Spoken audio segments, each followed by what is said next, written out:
I know by now a lot of us are already aware of the shootings in Santa Monica this week. Now, it's not really a big event. There really wasn't a lot of people killed. This was an event where someone apparently killed their father and their brother, burnt their house down, and then when fleeing from police, shot a couple more people. So it's not like a mass shooting, but it's still getting some media attention.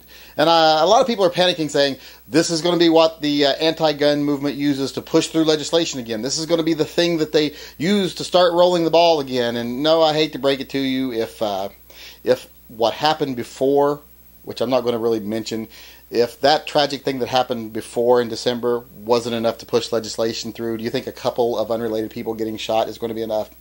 It isn't.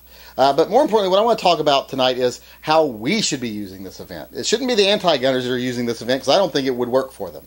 But we should be using this event. Let's talk about where these things always occur. I mean, these people always tend to do these things in a very certain area. They always choose places like, well, states like Illinois and California.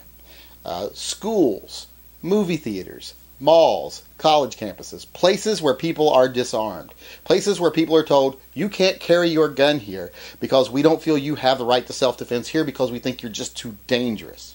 And yet we're still not going to provide for your security. So that's where they always choose to do these things. Places where them simply having a weapon gives them a huge advantage. And let's face it, we can't stop crime. We can't just stop all crime from ever happening. And we really shouldn't live in a society where we do stop crime from happening, because to stop crime, you would pretty much have to remove all freedom to stop crime. And believe me, there are countries like that do stop their crime by limiting your freedom to almost nothing. They're not countries you'd want to live in. I mean, every now and then, and it's rare, just like it's rare these shootings ever occur, but every now and then, a batshit crazy person is going to do a batshit crazy thing. There's just nothing you can do about that. But you can do something about creating a situation where that batshit crazy person immediately has all the power simply because they get their hands on a weapon.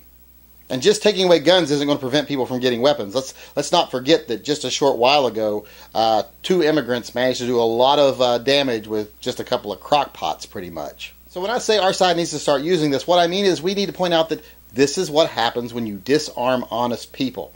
This is what happens when you create situations where a little slime bucket like this guy suddenly has power simply because they have a weapon, because they know no one else has one.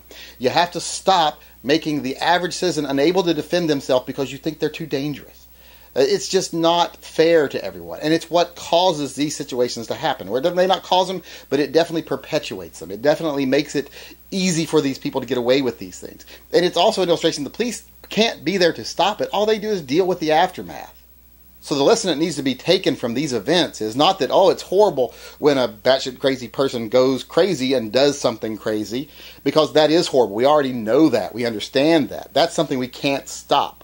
That's something you cannot prevent. That is just the randomness of the world. You cannot prevent every occurrence.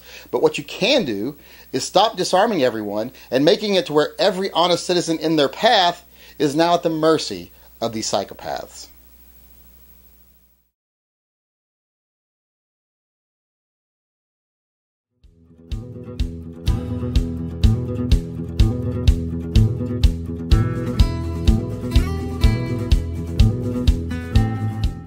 You ain't even my real dad.